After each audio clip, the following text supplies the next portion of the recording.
ఉన్న బంగారాన్ని విడిపించి ఆ రోజు ఆన్లైన్ రేటుకే మేము కొంటాం. Sharma gold company. రాశి ఫలాల గురించి ఒక్కసారి నాకు వివరిస్తారా మీరు? మొట్టమొదటి ఏ రాశి గురించి చెప్తారు? తప్పకుండా. ఇప్పుడు ఇది మనకు వచ్చేది 2025 ఆంగ్ల సంవత్సరాది. ఓకే, అంటే కొంతమంది విమర్శించారు 24 కదా, 24 25 అదే 25 ఆంగ్ల సంవత్సరాది అంటే మనం ఇంగ్లీష్ క్యాలెండర్ అంటే 25లో వచ్చేది 25 ఆంగ్ల 25 కదా, జనవరి 1 25. ఓకే, జనరల్ గా మనము అంటే మరి మీరు ఉగాది నుండి ఎందుకు చెప్పట్లేదు అంటే చాలా మంది ఉగాది వరకు కూడా ఆగట్లేదు, జనవరి 1 కూడా ఆగట్లేదు, డిసెంబర్ నుండి నవంబర్ నుండి అడుగుతా ఉన్నారు అందరూ. ఓకే, ఇప్పుడు క్లయింటెల్ నన్ను అడిగేవాళ్ళు ఏంటంటే గురూజీ ఇప్పుడే చెప్పేసేయండి మాకు, మేము జాగ్రత్తలు తీసుకుంటామని చెప్పి అడుగుతా ఉన్నారు. సో అందుకనే 2025 సంవత్సరం ఆంగ్ల సంవత్సరాది అంటే జనవరి 1 నుండి ఎలా ఉండబోతుంది అనేది మనం ఒకసారి చూసుకుంటే, అన్నిటికంటే ముఖ్యంగా ఈ వచ్చేటువంటి సంవత్సరం పేరు శ్రీ విశ్వావసునామ సంవత్సరము. విశ్వావసునామ సంవత్సరము. సో రాబోయేటువంటి ఎందుకు గురుగారు అది వస్తుంది పేరు 60 సంవత్సరాల్లో ప్రతి సంవత్సరం ఒక్కొక్క పేరు వస్తుంటది. పేరుతో ఏం స్పెషాలిటీ లేదు. క్రోధినామ సంవత్సరం అనే నెగిటివ్ అట్లా ఏం లేదు. సంవత్సరాల్లో దీని పేరు విశ్వావసునామ సంవత్సరం. సో ఈ సంవత్సరానికి అధిపతి రాజు కాబట్టి, రవి కాబట్టి రాజు.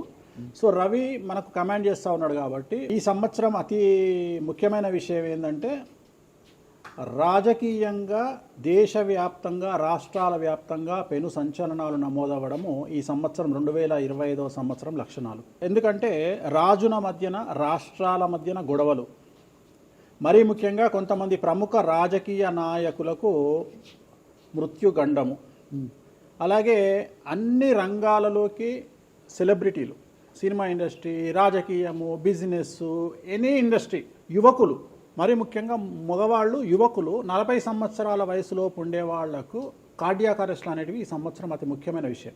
ఎందుకంటే ఆల్రెడీ మనం చూస్తున్నాం ఇప్పటికే, కానీ వాటి తీవ్రత పెరిగే అవకాశం ఉంది. కారణం ఏంటంటే రవి కమాండ్ చేస్తూ ఉన్నాడు కాబట్టి. రవి అంటే చర్మము, హార్ట్, కళ్ళు, ఎముకలు. సో కరోనా లాంటి అంత పెద్దది కాకపోయినా ఒక సమస్య, ఒక వైరస్ మళ్ళీ ప్రపంచాన్ని బాధించే అవకాశం ఉంది. అది మరీ ముఖ్యంగా చర్మం మీద దాడి చేసే అవకాశం ఉంది. అంటే చర్మానికి సంబంధించినటువంటి ఒక సమస్యల బారిన పడి ఈ సంవత్సరము జనాలు వైరస్ బారిన పడే అవకాశం ఉంది మరీ ముఖ్యంగా. అలాగే ఇప్పుడు 50 ఇంచుమించు 40 సంవత్సరాల లోపు యువకులకు కార్డియాక్ అరెస్ట్ అనేటువంటివి జరిగే అవకాశాలు కనిపిస్తూ ఉన్నాయి. అలాగే ఈ సంవత్సరం గుండెపోటు వల్ల మరణాల సంఖ్య చాలా ఎక్కువ. ఇదంతా 2025 జనవరి నుంచి ఎగ్జాక్ట్లీ. అలాగే ఈ సంవత్సరము ఎండల తీవ్రత చాలా ఎక్కువ, విపరీతమైనటువంటి ఎండలు ఉండే అవకాశం ఉంది. అలాగే ఈ సంవత్సరాలు ప్రపంచవ్యాప్తంగా అగ్నిపర్వతాల పేలుడు అనేటువంటిది ఈ సంవత్సరం గమనించాల్సినటువంటి విషయం. అలాగే ఈ సంవత్సరం మంచు పర్వతాలు కరగడం వల్ల వాతావరణంలో మార్పులు గమనించాల్సి ఉంటుంది ఈ సంవత్సరం. అలాగే అమెరికా దేశానికి విపరీతమైనటువంటి గాలి తుఫానులు, వరదలు ఈ సంవత్సరం కనిపిస్తూ ఉన్నాయి. అలాగే 1-2 దేశాల మధ్యన యుద్ధ వాతావరణం ఖచ్చితంగా ఉండి తీరుతుంది, లేదా యుద్ధాలు జరుగుతున్నాయి కదా, అది ఇంకా పెరుగుతుంది. ఇప్పుడు ఉన్నదానికంటే తీవ్రత పెరుగుతుంది అనేది. అలాగే మనకు 2025 సంవత్సరంలో సెప్టెంబర్ 7వ తేదీ 2025 సంవత్సరం ఆదివారం రాహుగ్రస్త సంపూర్ణ చంద్రగ్రహణం ఏర్పడుతుంది. ఇది కుంభరాశికి వ్యతిరేకమైన ఫలితాలు ఇస్తుంది. అలాగే వచ్చే సంవత్సరం అంటే 2025 సంవత్సరంలో మే 9వ తేదీ నుండి సరస్వతి నదికి పుష్కరాలు అనేటువంటివి ఏర్పడతా ఉన్నాయి. ఈ సంవత్సరము రాజకీయ నాయకులకు సంబంధించి మరీ ముఖ్యంగా ఇందాక మనం మాట్లాడుకున్నట్టుగా పవన్ కళ్యాణ్ గారికి ఏలినాటి వెళ్ళిపోతుంది. అలాగే లోకేష్ గారి జాతకరీత్యా, పవన్ కళ్యాణ్ గారి జాతకరీత్యా విపరీత రాజయోగం అనేటువంటిది కనిపిస్తూ ఉంది. జగన్మోహన్ రెడ్డి గారికి లేదా రాజయోగం వల్ల? ఇప్పుడు లేదు, ఈ సంవత్సరం లేదు. అంటే 2025 సంవత్సరంలో లేదు. 29 కన్నా ఉందా? అది మన తర్వాత మాట్లాడుకో. ఓకే, 25లో మాత్రము నేను అనేది ఏంటంటే ఇప్పుడున్న స్థాయి కంటే వీళ్ళిద్దరికి ఇంకా పై స్థాయికి వెళ్లే అవకాశం ఉంది, లోకేష్ బాబు గానీ పవన్ కళ్యాణ్ గారు కానీ. అదే నాకు అర్థం కావడం, వాళ్ళిద్దరు మంత్రులే, నాకు అర్థం కాదు. ఇంకా ఇప్పుడు ఉన్నటువంటి పదవుల కంటే కూడా గొప్ప పదవులను వీరు పొందేటువంటి అవకాశాలు కనిపిస్తున్నాయి. రాజ్యసభ తీసుకెళ్ళిన కేంద్రానికి వెళ్తారా? కేంద్ర మంత్రులు వెళ్తారా? కేంద్ర మంత్రులు వెళ్తారా? పెద్దదే కదా, కేంద్ర మంత్రి అనేది పెద్దది కదా. సో అది ప్రభాస్ గారి జాతకంలో చాలా అనుకూలమైనటువంటి ఫలితాలు, శుభవార్తలు వినేటువంటి అవకాశాలు కనిపిస్తా ఉన్నాయి. వివాహం అవుతుందా చెప్పలేము, ఎందుకంటే తులారాశి కాబట్టి వివాహం కావచ్చు. సో ఫ్యాన్స్ కి ఇది పండగనే, పెద్ద పండగనే. ఓకే, సో ఇది ఓవరాల్ గా ఇంకా బేసిక్ డీటెయిల్స్. అంటే ఓవరాల్ 2025లో ఎలా ఉంటుంది. సో ఇప్పుడు మనం రాసుల గురించి కనుక తీసుకున్నట్లయితే ఎలా ఉంది, రెమెడీస్ ఏంటి? ఎస్, నెక్స్ట్ మూడవది మిథున రాశి. మూడవది మిథున రాశి. 2025 సంవత్సరంలో మిథున రాశి జాతకంలో కనుక విశ్లేషిస్తే ఆదాయం 14, వ్యయం 2, రాజపూజ్యం 4, అవమానం 3.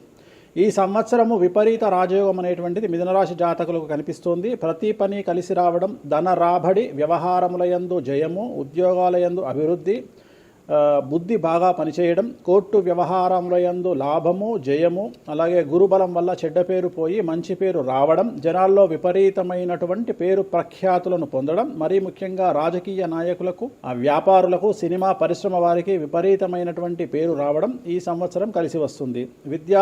విద్యార్థులకు ఈ సంవత్సరం అంతా బాగుంటుంది. మరీ ముఖ్యంగా స్త్రీలకు ఈ సంవత్సరం విపరీత రాజయోగం అనేటువంటిది కనిపిస్తుంది.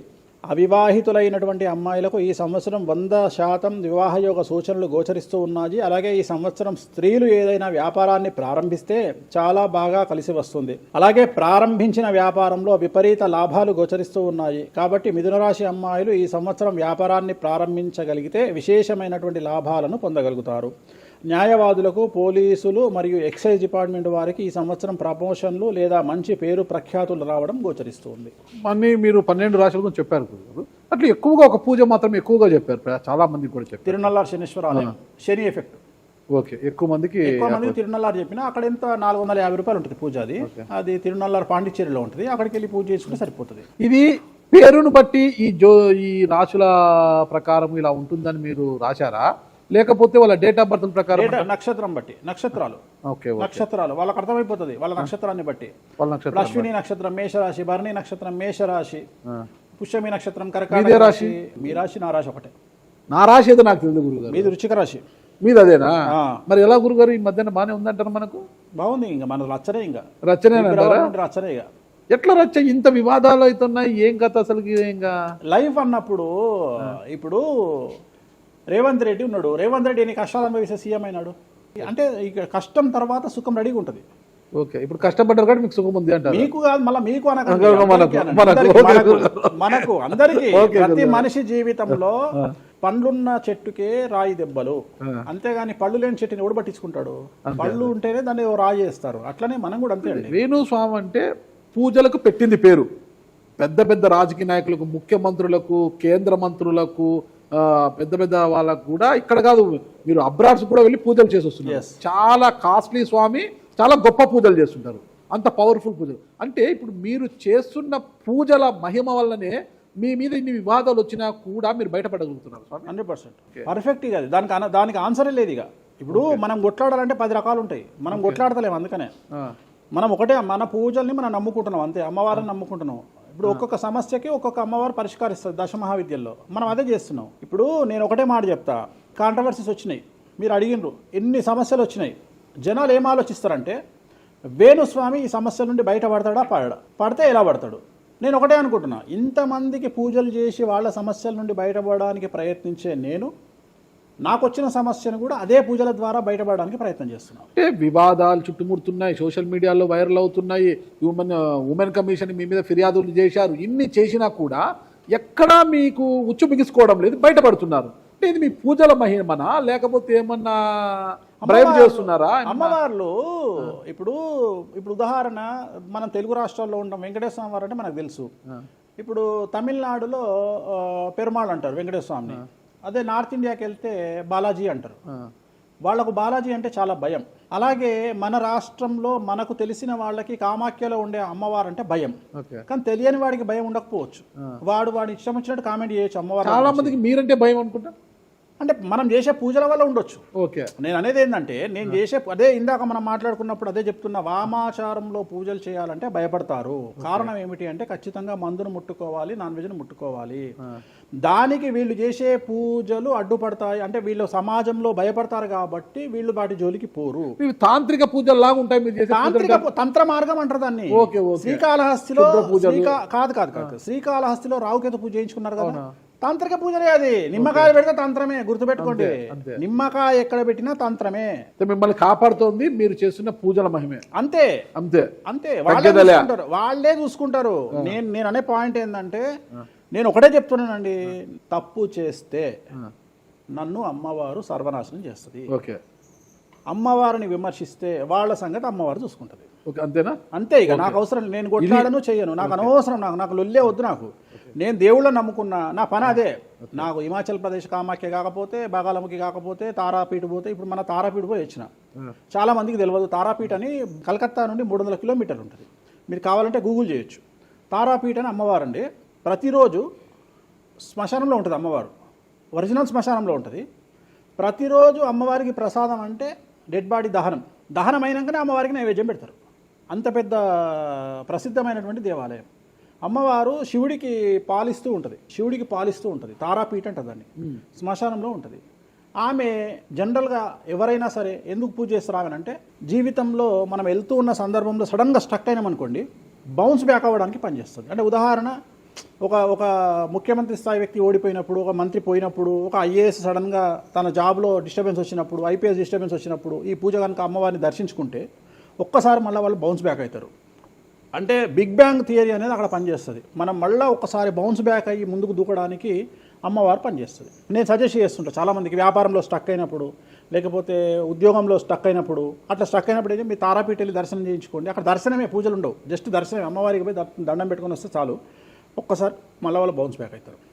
ఒక పాయింట్కి నాకు ఆన్సర్ చెప్పి ముగించేసా, చాలా కాలాతీతమైంది. చివరికి ఇరికిస్తున్నారా ఇది? లేదు ఏం లేదు.